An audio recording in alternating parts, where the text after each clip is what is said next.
शिवनगर गांव में गगन नाम का एक किसान रहा करता था। वह बहुत गरीब था।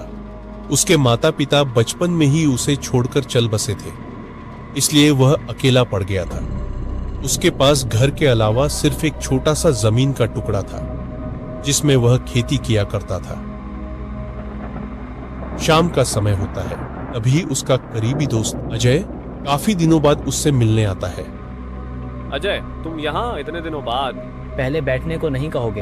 हाँ हाँ, आओ बैठो। दोनों दोस्त बैठकर बातें करने लगते हैं। अब बोलो, कैसे आना हुआ? कुछ खास नहीं है।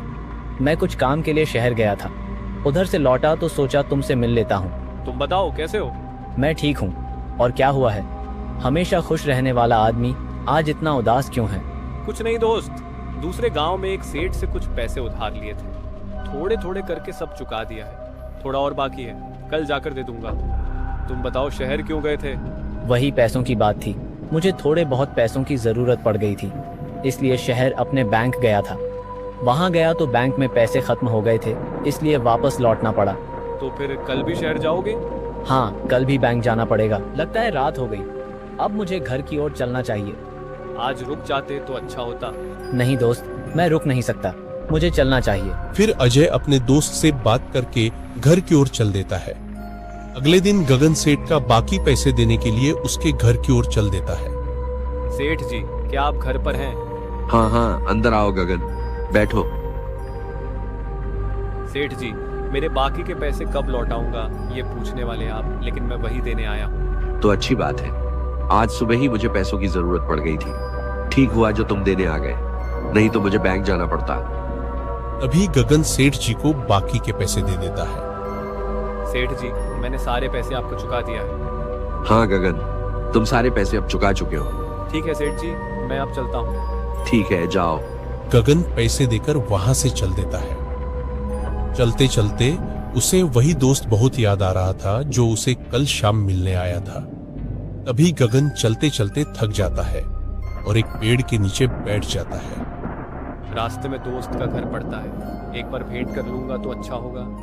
कुछ देर बाद गगन अजय के घर की ओर चल देता है। पहुंचने के बाद क्या घर पर कोई है? गगन घर के अंदर चला जाता है। अंदर जाकर जैसे ही अजय की तस्वीर देखता है। चाचा, ये मेरे दोस्त के फोटो पर फूल क्यों चढ़ाए हुए हैं? तुम्हें नहीं पता बेटा, मेरे बेटे की मृत्यु 1 साल पहले हो चुकी है। वो कैसे चाचा? मेरे दोस्त की मृत्यु कैसे हुई? पता नहीं बेटा, शहर गया था बैंक से पैसे लाने, लेकिन शाम को उसका मृत शरीर घर पहुंचा। पता नहीं क्या हुआ उसके साथ। तुम बताओ बेटा, तुम यहाँ कैसे आना हुआ? ऐसा कुछ नहीं अंकल, दूसरे गांव के सेठ का पैसा बाकी रह गया था, वही देने गया था। सोचा रास्ते में दोस्त का घर आता है, एक बार भेंट कर लेता हूँ। लेकिन दरअसल चाचा, अजय कल शाम को मेरे घर आया था। क्या? तुम ये क्या बोल रहे हो? ऐसा कैसे हो सकता है? मेरे बेटे को मरे 1 साल हो चुका है। चाचा, मैं सही कह रहा हूँ। कल शाम को अजय मेरे घर आया था, हम दोनों बातें कर रहे थे। रात हो गई थी, लेकिन फिर भी वह नहीं रुका। वह कह रहा था मुझे घर जाना है। क्या? किसने कहा बेटा? मुझे खुद यकीन नहीं हो रहा है चाचा, ये मेरे साथ क्या हो रहा है।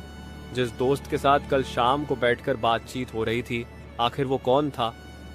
शाम होने के कारण गगन वहां से चल देता है। रास्ते में वही बात उसे बहुत परेशान कर रही थी। आखिर वो कौन था? गगन घर पहुंच जाता है और सो जाता है, लेकिन आधी रात को उसकी आंख खुल जाती है। तो ऐसी आवाजें आती हैं मानो गेट पर कोई है। वो डर जाता है। अरे कौन हो भाई? इतनी रात को दरवाजे को ठकठका क्यों रहे हो? मैं हूँ, तुम्हारा दोस्त अजय। अजय, तुम यहाँ आधी रात को क्यों आए हो? क्या तुम अंदर से ही पूछोगे? दरवाजा नहीं खोलोगे? हाँ हाँ, क्यों नहीं, मैं आ रहा हूँ। गगन दरवाजा खोल देता है। अजय अंदर आता है। अजय, आज मैं सेठ को बाकी बचे पैसे देने गया था। वापसी में तुम्हारे घर भी गया था, वहाँ तुम्हारे पिताजी से भेंट हुई। अच्छा, क्या कहा मेरे पिताजी ने मेरे बारे में? उन्होंने कहा तुम बैंक गए थे पैसे निकालने, लेकिन शाम को तुम्हारा मृत शरीर घर पहुंचा। क्या ये सच है अजय? तुम्हारी मृत्यु हो गई है? हाँ दोस्त, मेरे पिताजी ने सही कहा। मेरी मृत्यु 1 साल पहले हो चुकी है। इतना कहते ही अजय का असली रूप सामने आ जाता है। दोस्त, मेरी आत्मा को मुक्ति नहीं मिल रही है, इसलिए मैं तुम्हारे पास मदद लेने आया हूँ। तुम्हारी आत्मा भटक क्यों रही है? दरअसल दोस्त, बैंक से पैसे लेकर लौट रहा था, तभी किसी ने मुझे गोली मार दी और मेरी वहीं मृत्यु हो गई। जिसने तुम्हें मारा, क्या तुम उसे पहचानते हो? नहीं दोस्त, अंधेरा था, मैं उसे देख नहीं पाया। तो फिर क्या कारण है कि तुम्हें अब तक मुक्ति नहीं मिली? मेरी एक आखिरी इच्छा बाकी है। जिस दिन मुझे गोली लगी थी, उसी दिन जो पैसे मैं ला रहा था, उन्हें एक पेड़ के नीचे छिपा दिया था। मैं चाहता हूँ कि वो पैसे मेरे पिताजी तक पहुँचे। मैं क्या कर सकता हूँ दोस्त? वो पैसे तुम मेरे पिताजी को दे देना। मैं उन्हें अकेला छोड़ गया हूँ, मैं उनके बुढ़ापे का सहारा नहीं बन पाया। इतना कहते कहते अजय की आंखों में आंसू आ जाते हैं। चलो दोस्त, वो मुझे उस जगह ले चलो। मैं वादा करता हूँ तुम्हारी आखिरी इच्छा जरूर पूरी करूंगा। उस आत्मा के साथ पैसे निकालने निकलता है। डर तो नहीं लग रहा दोस्त? नहीं दोस्त, तुम्हारे जैसा सच्चा दोस्त साथ हो तो डर कैसा? बात करते करते दोनों उस पेड़ के पास पहुंचते हैं। यही वो जगह है, इसी पेड़ के नीचे मैंने पैसे छिपाए थे। जिस दिन मुझे गोली लगी थी, मैं खुदाई शुरू करता हूँ। गगन खुदाई करता है और पैसे मिल जाते हैं। पैसे मिलते ही अजय हवा में गायब हो जाता है। अब मैं ये पैसे उसके पिताजी तक पहुंचा दूंगा। रात बहुत हो गई है, सुबह होते ही जाऊंगा। सुबह गगन पैसे लेकर अजय के घर पहुंचता है। चाचा, ये पोटली आपके लिए है।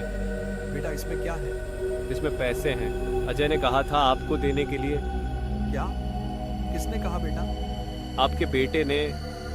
उसने ये पैसे पेड़ के नीचे छिपा दिए थे और जाते जाते कहा मेरी आत्मा को मुक्ति मिलनी चाहिए।